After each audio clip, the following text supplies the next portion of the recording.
Okay, so today we're going to remove the belt box panels because I want to see what the belt looks like. I've only ridden this about 8 hours. It's not a lot of time.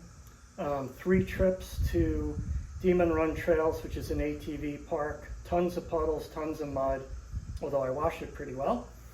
But I want to see what the belt looks like in 2 regards. I just want to see if there's any water and or mud intrusion in the belt box, even though I've never felt it slip. And I also want to see what the condition of the belt is, not obviously long-term use, because I've only ridden it for about 8 hours. I want to see if the clutches, the primary and secondary, are in perfect alignment. If they're not, you're going to see premature wear on the belt. So I'm checking those 2 things, water, mud intrusion, any premature wear on the belt. I'm not actually taking the belt down and replacing it, but we're certainly going to get a look at it today. So first thing is, take this seat off. As you know, we pull up from the rear and slide back from the front. Next thing we want to do is take these 2 fasteners off. Then we can lift this side panel out. I'm actually going to use the included pliers. They have a little grip here to do exactly this. So let's pull them. Don't scratch anything. These are painted panels after all.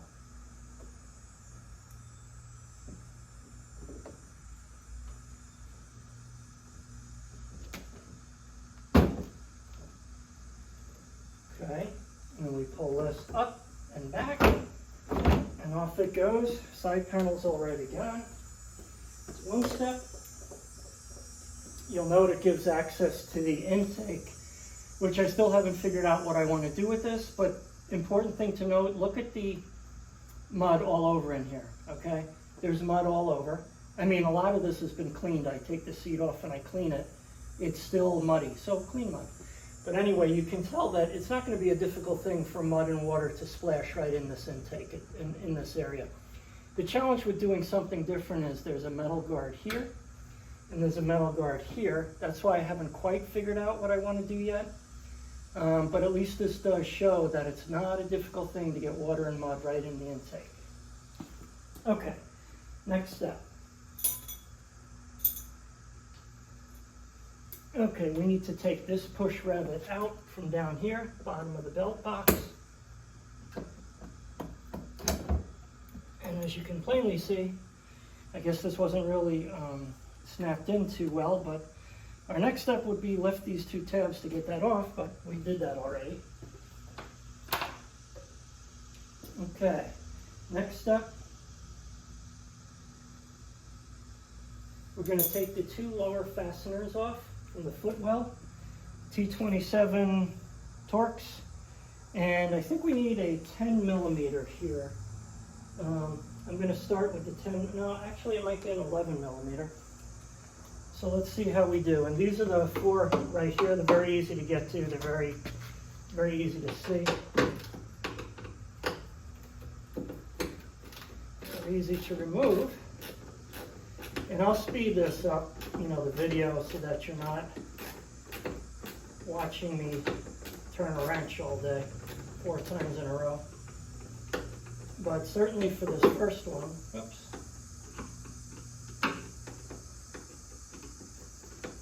I'll take the first one off so you can see what it is. So, T27 with the bolt actually fell down inside here. Anyway, here it comes. There it is. So T27, 11 millimeter bolt.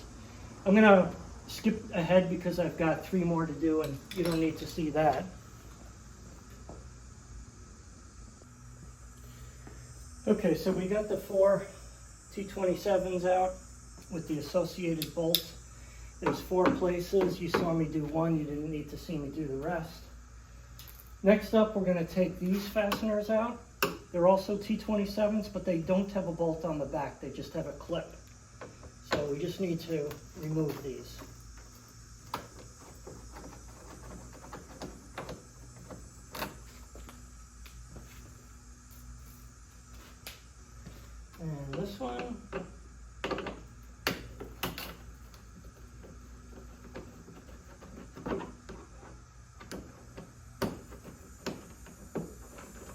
Again, no bolts falling out off the back, so it's just a clip. Next thing we got to do is take these two push rivets out. Again, I'm just going to use the included pliers. I have another tool, but this is just to see that you could actually do this in the field with what's included in your toolkit. Second one is here. It's at a little bit of an odd angle, of course.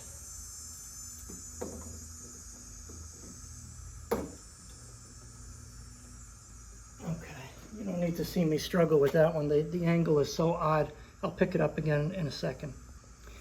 Okay, we got it. So basically what it was is there's areas here where you can actually get the pliers onto, where it's raised here, lowered here, lowered here.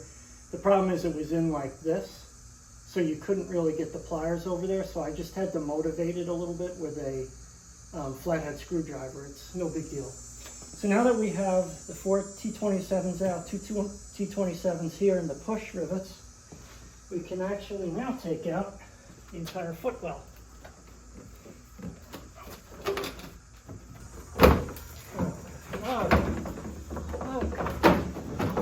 That was fun. She's out. Okay, next thing we want to do, I guess it's a good time to remove any included flora that we had from the last trip out.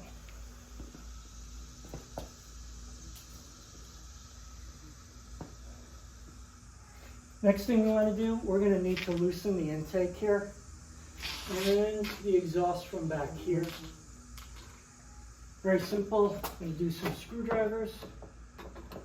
Flathead screwdriver, just loosen up the clamp.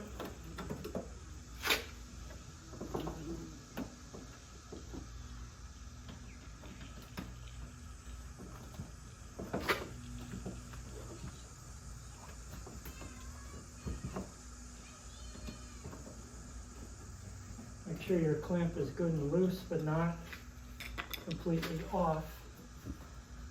You don't want to have to deal with it being completely disengaged. There we go. Also be careful not to push so much that you rip anything. I mean, it's all plastic and rubber here. So that's essentially off. I don't know if you can see it there. We'll do the same thing with the rear.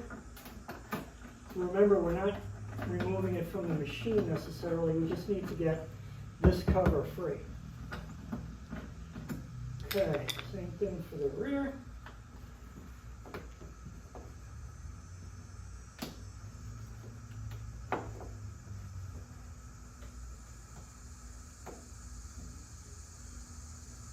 The rear is a lot tougher for some reason. I'll pause here so I can struggle with it and you don't have to be bored watching. Okay, we got it off. Again, all you really want to do is push it to the side and to the top because we got to take this panel off. So next thing we got to take all these bolts off. It's a 10 millimeter. So I'm going to go ahead and take one off that you can see. I mean, certainly you know how to remove bolts yourself. I'll do this one, pretty straightforward here, and then I'll pause the video and do the rest. There you go, 10 millimeter. So we'll skip ahead now. Okay, I saved the last one for last, but there's 10 of these. These are what they look like. It feels like they're screwed into plastic. They were tight, but not super tight. I'm guessing if it really is screwed into plastic, that would be why. But let me get this last one off. I already loosened it. They're all the way around. Some of them are in not difficult positions, but you'll want to start with a long socket. The short ones just aren't going to get it to all of them. They'll probably get to like 8, but maybe not 9 and 10. So let's get this last guy out, because the belt box is going to come with it.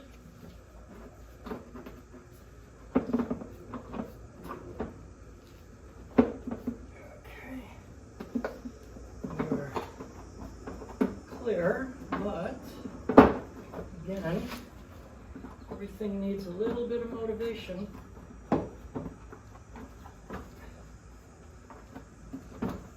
There we go. Okay, let's get this last one. So, I don't think there's any shortage of mud in here, huh? I wouldn't say it's particularly well sealed with you.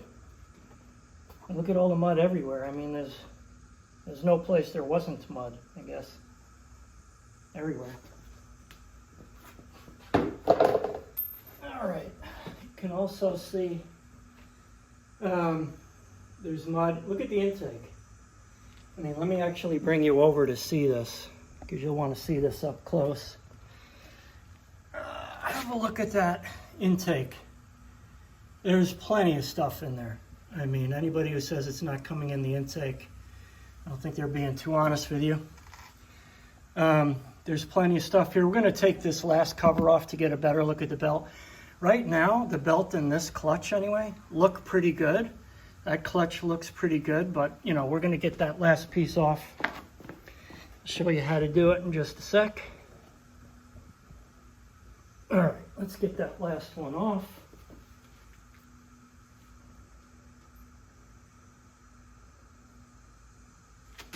I believe it's the same.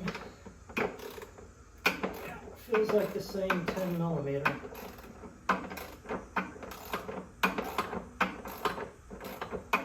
So for this, let me skip ahead for you. It's the same 10 millimeter bolt. So there were only 3 bolts for this inner cover. They're exactly the same 10 millimeter, same length, same style. They're screwing into plastic. Only 3 locations, and it comes out pretty darn easily. Again, inside, just like the other one, you can see that there's no shortage of mud and water getting in. If I haven't slipped the belt, like I said, I have not on any of the trails. Looks like I was just plain lucky, because it's not clean in here, that's for sure. So let's set this aside. Bring you in close again. And let's have a look. Let's have a close-up look. So the clutches look to me really good. They seem clean. They seem very clean. Honestly, they seem almost spotless. The belt itself looks very, very good. I have no reason to believe there's any premature wearing. There's nothing sticking off. There are no broken teeth that I can see. I'm not going to remove the belt entirely, but from the pieces you can see that are visible, I mean, you can see that it's in really good shape. It's dusty. You can see that everywhere in here there's evidence of water and mud. Really everywhere except on the clutch itself.